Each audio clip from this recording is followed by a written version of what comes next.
In this video, we are going to discuss another important topic of challenges of changing Earth, which is will the technology spare the planet? यानी technology जो है वो हमारी अर्थ की protection में क्या कोई रोल प्ले कर सकती है? तो हम स्टार्ट लेते हैं इंट्रोडक्शन से कि ग्लोबल चेंज या अर्थ सिस्टम के पर्सपेक्टिव से देखा जाए तो टेक्नोलॉजी जो है ये एक टू एज्ड सवर्ड है। यानी मतलब इसके पॉजिटिव एस्पेक्ट्स भी हैं और नेगेटिव एस्पेक्ट्स भी हैं। अगर हम टेक्नोलॉजी को नेगेटिव वे में यूज़ करें तो क्या होगा, हमारी जो अर्थ है उसकी डिग्रेडेशन, उसके रिसोर्सेज की डिग्रेडेशन बढ़ती जाएगी। ठीक है, जैसे कि हम देख रहे हैं एडवांसमेंट से, इंडस्ट्रियलाइजेशन से क्या हो रहा है, पोल्यूशन बढ़ रही है। तो ये हमारे पास बैड इम्प्लीकेशंस या बैड कॉन्सिक्वेंसेस में आता है टेक्नोलॉजी के। लेकिन अगर हम इसे एज़ अ हेल्पर यूज़ करें तो इससे हमें मदद मिल सकती है।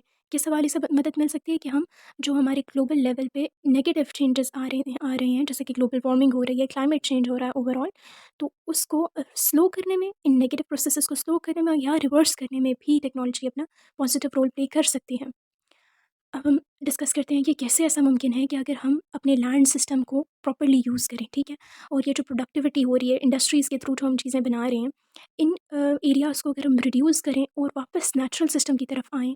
ठीक है, वेजिटेशन का लैंड कवर जो है वो कम ना करें। ठीक है, लैंड कवर में से जो वेजिटेशन का एरिया उसको रिड्यूस ना करें, तो हम क्या कर सकते हैं, मुख्तलिफ जो हमारे इकोसिस्टम्स, हमारे ओशन का इकोसिस्टम आ गया या फिर हमारे पास लैंड का प्रॉपर यूज़ आ गया, तो इनसे हमारे पास जो पॉजिटिव प्रोडक्टिविटी है फूड की सूरत में, या फिर ओशन से जो हमें एक्वाटिक सी फूड बेसिकली हासिल होता है, और भी जितनी वाइटल चीज़ें हमें ओशन से हासिल होती हैं, तो उनको हम मैनेजेबल वे में यूटिलाइज़ कर सकते हैं। क्योंकि इंडस्ट्रियलाइजेशन से तो हमारी ये लैंड, हमारे ओशन डिस्टर्ब हो रहे हैं, वो उनके एक्वाटिक ऑर्गेनिजम्स, ठीक है, फ्लोरा एंड फौना डिस्टर्ब हो रहा है। लेकिन अगर हम जो हमारी यूज़ है, कंजम्पशन है, उसको वाइजली करें, तो ये तमाम इकोसिस्टम्स जो हैं मैनेज हो सकते हैं, और हम इनसे जो गुड्स हासिल करते हैं उनकी वो कंटिन्यू रह सकता है वो वाला सिलसिला। और अगर यही काम हम ग्लोबली करें तो हमारे पास क्या होगा, ग्लोबल ट्रेंड्स जो आ रहे हैं, जो कि हमारी अर्थ सिस्टम के लिए नुकसानदेह हैं, हैज़र्ड है, ठीक है, डेंजरस हैं, उनको हम रिवर्स कर सकते हैं, स्लो कर सकते हैं।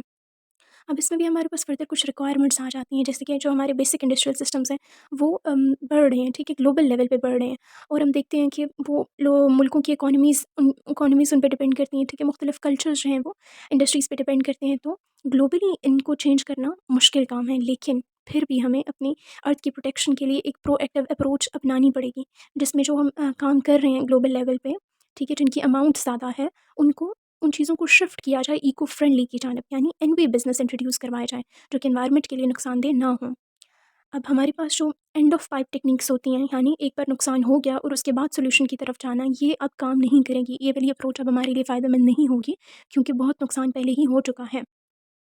हम सिस्टम लेवल चैलेंजेस की बात करें तो हमारे पास क्या होता है कि हमारी टेक्नोलॉजी में इतनी पावर है कि वो पोल्यूशन भी जनरेट कर सकती है, डिग्रेडेशन भी कॉज कर सकती है, ठीक है, हमारी अर्थ की, और ग्लोबल चेंज भी कॉज कर रही है। लेकिन अगर हम इन्हीं चैलेंजेस को टेक्नोलॉजी की मदद से फेस करना चाहते हैं इन अ पॉजिटिव वे, तो हम ग्लोबल लेवल पे जो हमारी अर्थ के ऊपर एक प्रेशर डला हुआ है उसे रिड्यूस कर सकते हैं। पहली बात ये कि हम ऐसी टेक्नोलॉजीज अडॉप्ट करें जो कि हमारे लिए, हमारे मुख्तलिफ वर्ल्ड के जो पार्ट्स हैं, जो हमारे एरियाज़ हैं, उन सब में इक्वली अप्लाई हो सकें। हम जानते हैं कि जो हमारी टेक्नोलॉजी है वो एक वास्ट, उसकी वैरायटी डिस्पर्स्ड है।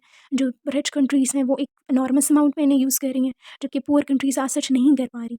तो टेक्नोलॉजीज़ जो हैं फिर हमें इसका भी एक इक्विटेबल, इक्वल यूज़ करना होगा। जैसे कि आप देख सकते हैं कि हमारे पास ये जो मुख्तलिफ सेक्टर्स के दरमियान डिफ्रेंसिएशन है, जिसका भी हमने ज़िक्र किया, रिच एंड पुअर के दरमियान, और विद इन अ कंट्री भी जो हमारे पास फर्दर अमीर और गरीब तबका आ जाता है। तो ये जो है टेक्नोलॉजी के यूज़ में जो ऑब्वियसली लेस प्रिविलेज लोग हैं वो पीछे रह जाते हैं। तो हमें क्या करना है कि जो इको फ्रेंडली मॉडर्न टेक्नोलॉजीज़ हैं उन्हें उनका यूज़ आना चाहिए, किन किन को, गरीब तबकों को भी और अमीर तबकों को भी, क्योंकि जो चेंज है वो ग्लोबल लेवल पे हो रहा है। ऐसे नहीं हो सकता कि अमीर जो कंट्रीज़ हैं वो अपने आप को बेहतर बना लें तो ग्लोबली चेंज को रिकवर कर पाएंगे हम। No, there should be an equal contributions from all side. तो इसके अलावा हमारे पास जो डिजिटली बेस्ड इंफॉर्मेशन सिस्टम्स हैं, इंफ्रास्ट्रक्चर है, ये सब पुअर है। तो हम मॉडर्न टेक्नोलॉजी जो कि हमारे लिए यूज़फुल हों, उनको ओवरऑल ग्लोबली अप्लाई करने के लिए हमें एजुकेटेड पॉपुलेशन की ज़रूरत है, एडिक्वेट और रिलायबल इंफ्रास्ट्रक्चर की ज़रूरत है, और इसके साथ साथ जो हमारे पास ये जो डिजिटल लैक है, मतलब इंटरनेट फैसिलिटीज़ इनका लैक है, जिसकी वजह से डाटा प्रॉपर कलेक्ट नहीं हो पाता, जो कि फिर फर्दर इंप्रूवमेंट में रुकावट बनता है, तो उसको ओवरकम करने की ज़रूरत है, इस गैप को फुलफ़िल करने की ज़रूरत है। डायनामिक अर्थ सिस्टम, तो ये हमारे पास एक मेजर चैलेंज ये भी है। क्यों? क्योंकि हमारे पास जो अर्थ है वो इटसेल्फ उसमें ये वर्सेटिलिटी पाई जाती है कि कुछ एरियाज़ उसके मोर सेंसिटिव होते हैं एज़ कम्पेयर टू अदर्स। तो ये बात बहुत मायने रखती है कि जो हम टेक्नोलॉजी यूज़फुल वे में अप्लाई करना चाह रहे हैं अर्थ सिस्टम की प्रोटेक्शन के लिए, उसे हम कब, कहाँ और कैसे अप्लाई करें। तो आप जैसे कि देख सकते हैं इस डायग्राम में कुछ हमारे पास स्विच एंड चोक पॉइंट्स होते हैं अर्थ सिस्टम में। जैसे कि हमारे पास सेलेनिटी वॉल्व्स आ गए, या फिर हमारे पास अमेज़ोनियन फॉरेस्ट्स आ गए, ठीक है, एंटार्क्टिक आइस शीट्स आ गई, और इसी तरह जो हमारे पास सहारा वेजिटेशन आ गई। ये तमाम ऐसे एरियाज़ हैं कि जिनमें चेंजेस ओवरऑल ग्लोबली क्लाइमेट को अफेक्ट करते हैं, ठीक है। ये हमारे वो सेंसिटिव एरियाज़ हैं जिनको मेंटेन रखना, अर्थ सिस्टम को मेंटेन रखने के लिए, उसकी प्रॉपर फंक्शनिंग के लिए बहुत ज़रूरी है। अब हम देख लेते हैं कि where technology has to be और मस्ट बी अप्लाइड। तो हम वही बात करेंगे कि वो रीजन्स हमारे अर्थ के जो हमारे लिए ज़्यादा इंपॉर्टेंट हैं, जिससे अर्थ की फंक्शनिंग या प्लानट की मशीनरी कंट्रोल हो रही है, जैसे कि अभी हमने चोक पॉइंट्स का जिक्र किया। तो उन रीजन्स और उन एरियाज़ को हम पर्टिकुलरली फोकस करेंगे। और जैसे कि हम देख सकते हैं, इसको हम इस तरह से समझ सकते हैं कि अर्थ सिस्टम जो है वो सेंसिटिव है। मतलब अगर ट्रॉपिक्स में डिस्टर्बेंस होगी या हाई लैटिट्यूड्स में डिस्टर्बेंस होगी तो अर्थ सिस्टम की फंक्शनिंग पे ज़्यादा इफेक्ट पड़ेगा एज़ कम्पेयर टू कि हमारे पास चेंजेस या इफेक्ट टेम्परेट जोन्स में आए। और आप एक और एग्जांपल देख सकते हैं कि अगर हम मेंटेन करना चाहते हैं लैंड को, या उसे उसकी वापस नेचुरल हालत में लाना चाहते हैं, तो हमारे लिए कौन सा रीजन ज़्यादा इंपॉर्टेंट है? अमेज़ोनिया रीजन जो पॉइंट्स में आता है वो ज़्यादा इंपॉर्टेंट है as compare to North America. Then हमारे पास आ जाता है एक और एग्जांपल कि अगर हमारे पास अमेज़न में जो फॉरेस्ट हैं वो कंटिन्यूअसली उनको रिमूव किया जा रहा है, तो वो रेनफॉल को ग्लोबली अफेक्ट करेंगे, सेंट्रल अफ्रीका में भी और साउथ ईस्ट एशिया में भी, क्योंकि वो ऐसी जगह पे लोकेटेड हैं। चोक पॉइंट्स बेसिकली वो उनको नैरो रीजन्स भी कंसिडर किया जा सकता है, जहाँ पे रुकावट जो है ना ओवरऑल आपके मैकेनिज्म को डिस्टर्ब करती है। आप इस तरह से समझ सकते हैं। इसी तरह वाइड स्प्रेड डिफॉरेस्टेशन अगर यूरोपियन या नॉर्थ अमेरिकन टेम्परेट जोन्स में की जाती भी रही है, और अगर आगे भी की जाती रहे, और इसमें हम फार्मिंग की टेक्नोलॉजीज़ को भी इम्प्रूव करते रहें, तो उसका अर्थ सिस्टम पे एज अ होल ओवरऑल देखा जाए तो कोई खास इफेक्ट नहीं पड़ेगा। लेकिन अगर यही काम आप अमेजोनिया में करेंगे तो वो डीप इन्फ्लुएंस कॉज करेगी अर्थ सिस्टम पे। तो ये समझाने का मकसद है कि चोक पॉइंट्स वो होते हैं जिनको मेंटेन करना, स्टेबलाइज रखना बहुत ज़रूरी होता है, और इनमें ड्रास्टिक डिस्टर्बेंसेस कॉज करना ओवरऑल ग्लोबल लेवल पे चेंज कॉज करता है, बैडली अफेक्ट करता है। इसी तरह से हमारे पास कल्चरल, इकोनॉमिक या इंस्टीट्यूशनल रिस्ट्रिक्शंस भी आ जाती हैं, ठीक है, जिनकी वजह से हम टेक्नोलॉजी को जो है सही अप्लाई नहीं कर पाते।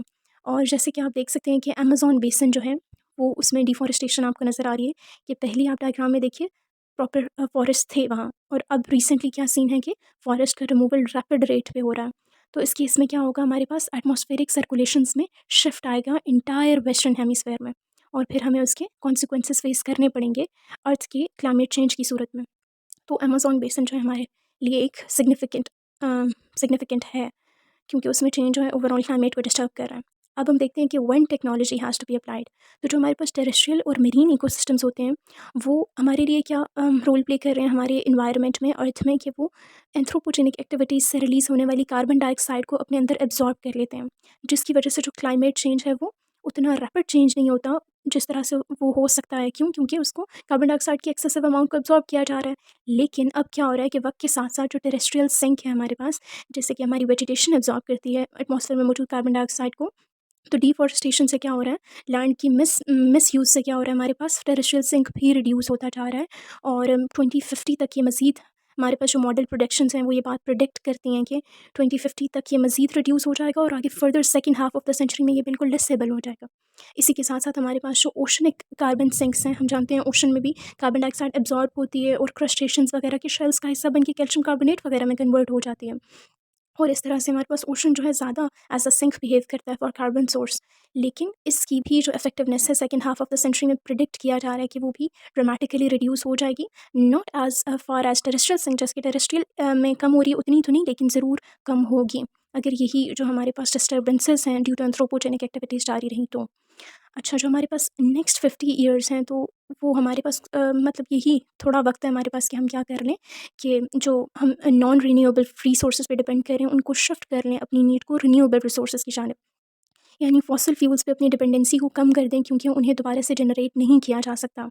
और ऐसी एनर्जीज जिनको, जो हमारे पास रिन्यूएबल हैं, जैसे कि sun energy, we can say solar, जो सारा सिस्टम है, और इसके साथ उसको यूटिलाइज़ किया जाए, उसकी एनर्जी को, विंड एनर्जी को, वाटर की एनर्जी को, तो इन तमाम हम रिसोर्सेज की जानिब अपने जो एनर्जी नीड्स है को फुलफ़िल करने के लिए इनकी जानिब शिफ्ट होना हमें पड़ेगा। और इसी तरह से हम जो है वो सडन क्लाइमेट वेव जो एक्सपेक्टेड है आ भी रही है उसको हम रिड्यूस कर सकते हैं, उसके रिस्क से हम अपने आप को बचा सकते हैं। अदरवाइज़ ये बहुत कॉम्प्लेक्स हो जाएगा। अभी भी ये शिफ्टिंग कॉम्प्लेक्स है, इसको अडॉप्ट करना भी कॉस्टली है, लेकिन ये ट्रांसफॉर्मेशन जल्द से जल्द होना ज़रूरी है। स्पेशली इसे हमें करना होगा ग्लोबल स्केल के लेवल पे। और अदरवाइज़ जो हमारे पास कार्बन साइकिल डायनामिक्स हैं वो डिस्टर्ब होकर रह जाएंगे।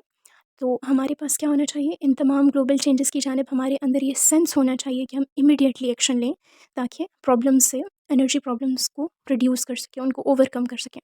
नेक्स्ट आ जाता है how technology has to be applied. तो इसमें हम यही कहेंगे कि विदाउट एनी डिले ये ट्रांसफॉर्मेशन अभी से स्टार्ट होनी चाहिए, और यही जो हमारे पास है हमारे हमारे इन्वायरमेंटल को प्रॉब्लम्स को सॉल्व करने में सूटेबल साबित हो सकती है।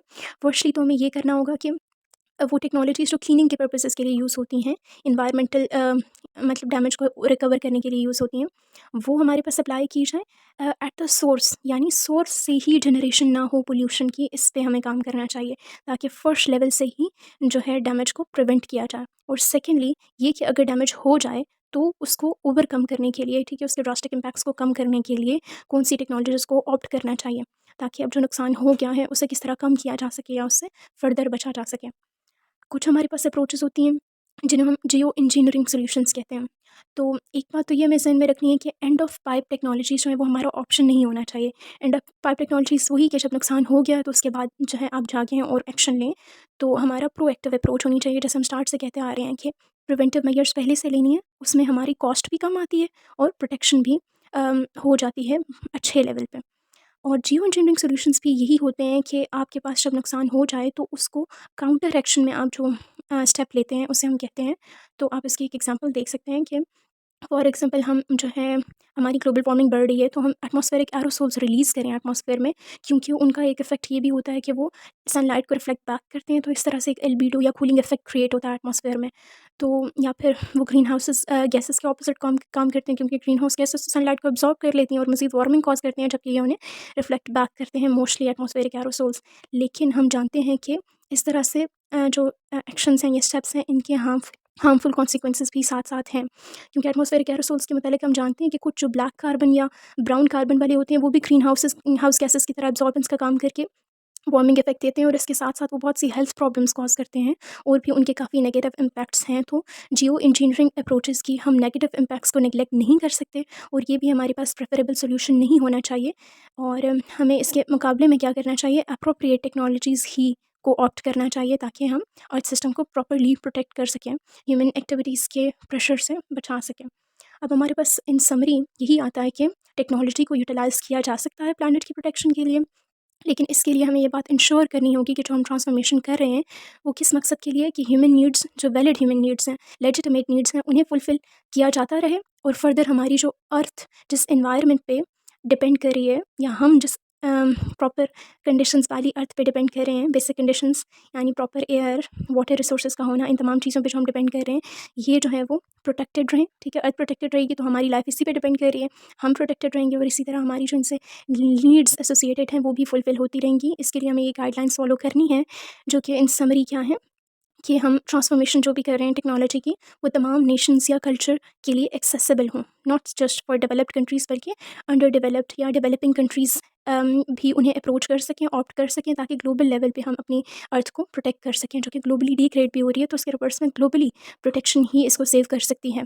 सेकेंडली हमारे पास जो ट्रांसफॉर्मेशन हो वो स्पेस एंड टाइम के अकॉर्डिंग हो, यानी हमने देखा था कि अर्थ सिस्टम भी एक डायनामिक सिस्टम है, तो जो चोक पॉइंट्स हैं उन एरियाज़ पे ज़्यादा तवज्जो दी जाए, उसमें कोई ऐसा ड्रास्टिक चेंज ना कॉज़ किया जाए जो ग्लोबल लेवल पे अपना इफेक्ट शो करे, और इस तरह से हम एक्सपेक्टेड डेंजर से अपनी अर्थ को प्रोटेक्ट कर सकते हैं। That's it for this video. Hope you have understand this topic well. Stay tuned for more informative stuff and stay blessed.